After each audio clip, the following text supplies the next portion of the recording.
Hello guys, good morning po sa lahat. Ito na naman po ang inyong lingkod. At may palibre sakay po sa akin ito. Taga Rizal High po siya nag-aaral. So ngayon po, nasa na po yan, nasa kalsada na po tayo. Patungo sa kanya eskwelahan.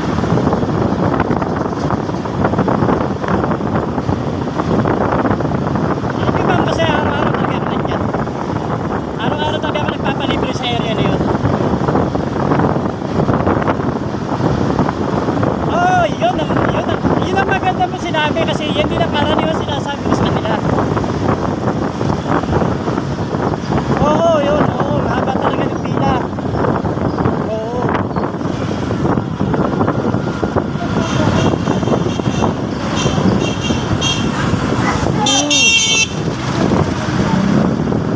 Oo. Kaya nga sabi ko nga po, sa akin lang naman, kung ang gobyerno natin dahil sa dami-dami ng estudyante na nagko-commute, unang-una mahirap na sumakay at traffic pa yung area, o diba karaniwan nalilate pa. Kaya nais ko rin naman na tulungan yung mga estudyante kahit paano, isa-isa. Isa nakakapagpakatid ako, isa Repsi diyan sa may kanan na school, sa may kanan doon, papuntahan ng eskwela na Reps yun. Susunod doon, misa Arellano, misa na yung Rizal High. May nasasakay pa nga ako Eusebio, napakalayo na Eusebio, inatin ko. Dalawang beses ko na siya naihatid sa Eusebio na yun, eskwela na yun.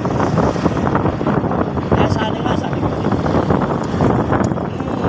Malaking tulong talaga sa estudyante to kasi yung mga allowance nyo, talagang pinagpapagura ng magulang niya. Talagang pawi sa puhunan nila, mapag-aral lang kayo. Di ba nagmalayo yung eskwela nyo, bibigyan kayo ng pamasahe araw-araw. Kaya dapat yung gawin, suklihan nyo yung paghihirap ng magulang nyo. Pag-aral kayo mabuti. Napakahirap ng buhay nyo, maniwala ka. Hirap. Ang magulang natin talagang todo kayod para lang kayo mapagtapos. Pero mo, magkano budget mo araw-araw? Ang budget mo kasama pamasahe. Ha? O biro mo, 120. Yun, 120. Kaya ako nga, nagtatrabaho ko, gasolina ko, yung 120 mo na yun. Pinagusto ko na rin yun. Gasolina at saka pagkain ko. Yung ulam lang ba, binabaon ko kasi nagsasaing na lang, bumibili na ako ng ulam. Kasi wala naman tayong tagaluto sa bahay.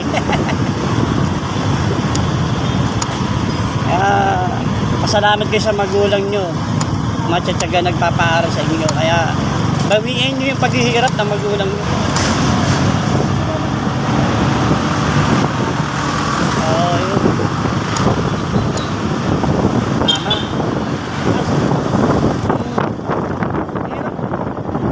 Yun.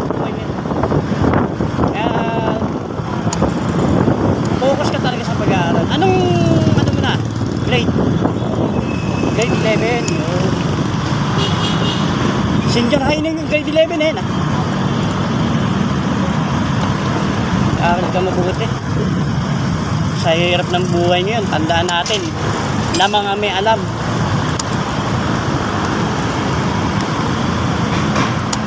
Ano ngayon, puro kalabidad ang nangyayari sa bansa natin.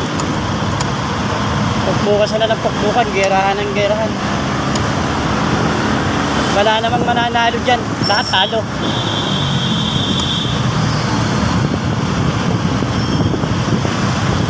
May boyfriend na ba? Wala po. Hindi naman gusto kong marinig. Focus sa pag-aaral. Kasi minsan ang mga ganyang bagay, iba-iba ang ating pananaw. Minsan nakakasira din ng pag-aaral. Merong ginagawang inspirasyon para lang makapasok araw-araw. Di ba? Ano po? Nawawala kasi sa school. Oo nga, nag-aaway. Nawawala sa focus, ano? Oo, tama yun. Oo, bata ka pa eh. Bakit ka magmamadali? Tanda mo yung hirap ng buhay ngayon. Yun na lang ang tingnan mo sa buhay ngayon. Napakahirap. Para ikay pumasok pa sa mga ganyang bagay. Kaya yung iba, di nakakatapos.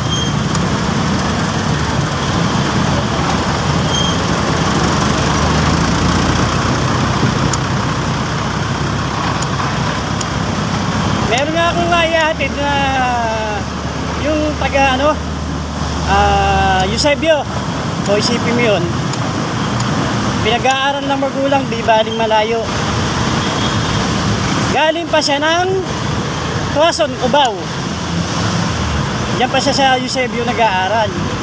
Napakalayo, di ba? Oo. Tiyaga siya nag-aaral. Ano na siya, grade 10 yata yun. Hindi ako nagkakamali, grade 10.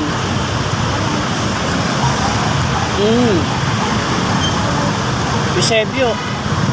O isipin mo na lang ang budget ng araw-araw. Yung 120 mo, baka higit pa yun sa kanya.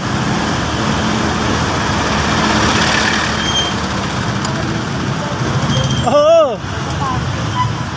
Layo talaga. Tapos, meron pa isa, taga-Taytay naman. Arellano. Oo, dito sa Pasig, Arellano. Ako, taga-Taytay ako eh. Kaya nalaman ko siya na siyempre, tinatanong ko kayo. Sabi ko, layo din pala ang inuwihan. Pares lang tayo taga-Taytay. Babae siya. Lalo sa mga katulad nyo. Ang hirap. Kaya dapat kayo talagang magpursige kayo makapagtapos. Hirap ang buhay ngayon.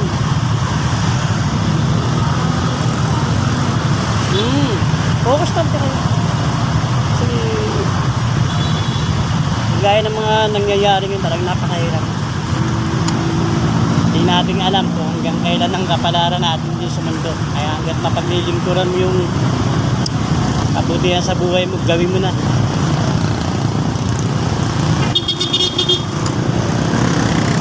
Ayun guys, nasa stoplight po kami. Taon. Ano? Kailan ko lang simulan to? Siguro mga ano na to, mga 3 weeks.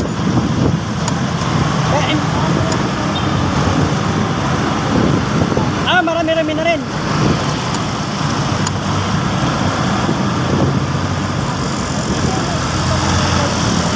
Nga naisip ko nga yun kasi tuwing dadaan ako dyan sa Pasig, nakikita ko rin sa pilahan ng terminal ng tricycle sa Toda. Puro estudyante nakikita ko eh. Ang haba ng pila ka ako ba? Haba ng pila. Kawawa naman ka ako itong mga estudyante na to. Minsan umuulan pa.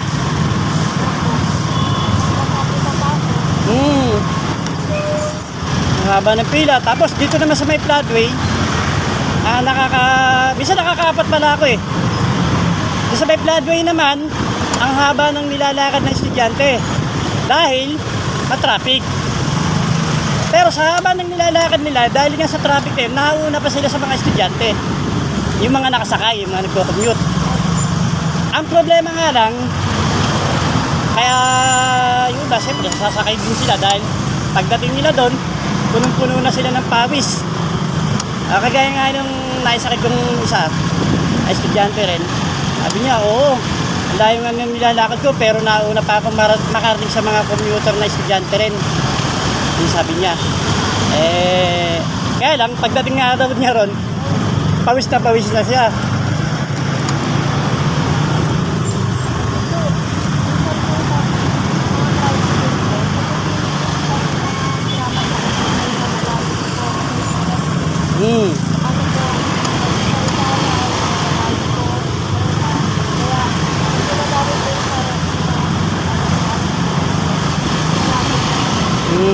Nakakabalik agad sila sa terminal. Ay, pagkalit lang tayo ng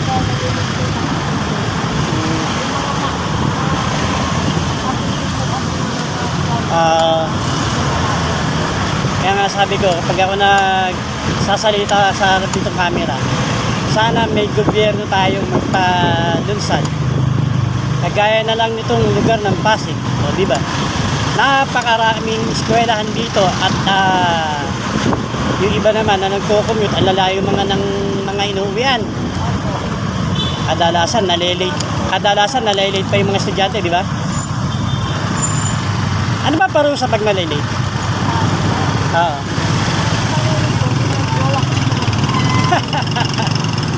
Hindi mo naman kasalanan na malate, di ba? No choice ka naman. Ngayon ganun talaga yung mangyayari. Aagahan mo na lang.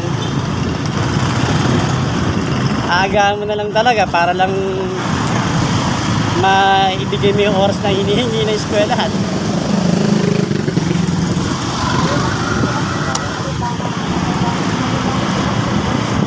Wala kang magagawa. Minsan talaga may mabagsik na teacher eh. Sabi mo, ba't ka na naman late? Kaya hindi naman kasi, yan naman pagdidisiplina rin naman talaga. Nasa tao rin naman kasi kung kayo malilate eh. Pero minsan talaga hindi sinasadya na nagkaroon ng aberya sa karsada. Siyempre, matraffic na nagkaroon ng aberya. Pero wag naman sana. Hanggat maaari, nakarating kayo ng matiwasay sa inyong pupuntahan. Ito lang papayo ko sa inyo. Kung ikay nahihirapan sa pag-aaral,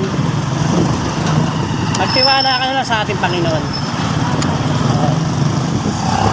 Lagi kang unahin mo ang kanyang kalooban.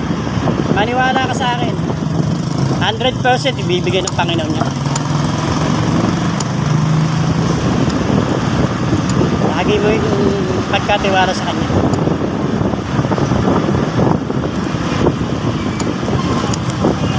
Oo. Balik dyan. Oo.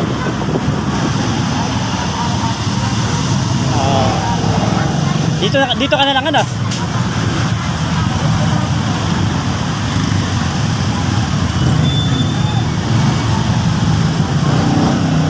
Okay, dito ka na lang.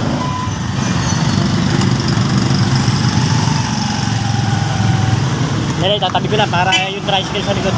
Bubusin na anak ko.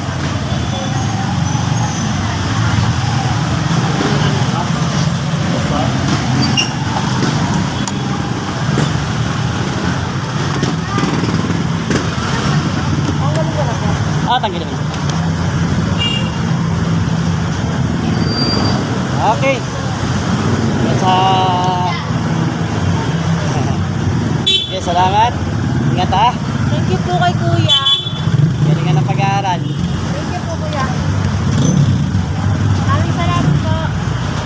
Stop po sa vlog. So ayun guys, nakapaghatid na naman po tayo ng palibreng sakay.